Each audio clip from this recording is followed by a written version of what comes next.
Muhtaram Prezidentimizning 2023-yil 30-noyabrdagi 381-sonli qaroriga muvofiq Markaziy bankka bank kartalari bilan bog'liq holda sodir etilayotgan firibgarlik holatlarida bank karta hisob varaqlari va bank kartalarini vaqtincha 3 kungacha cheklash bo'yicha vakolat berildi.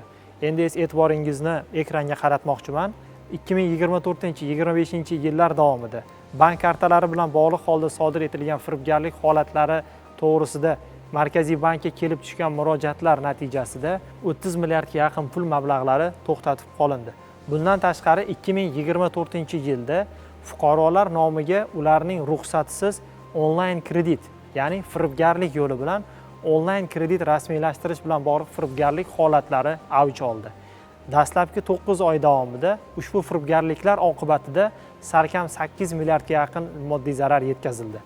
Ushbu holatni oldini olish maqsadida Markaziy bank tomonidan vaqtinchalik tartib ishlab chiqildi.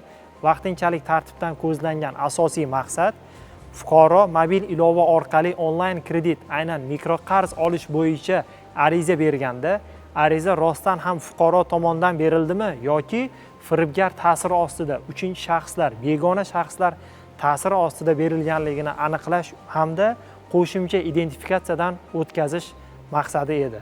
Vaqtinchalik tartib 2024-yilning 1-noyabridan 2025-yilning 1-iyuliga qadar davom etdi va ushbu davr mobaynida 373.424 ta holatda 3,46 trillion miqdoridagi pul mablag'lari kredit tashkilotlari hisobiga qaytarildi.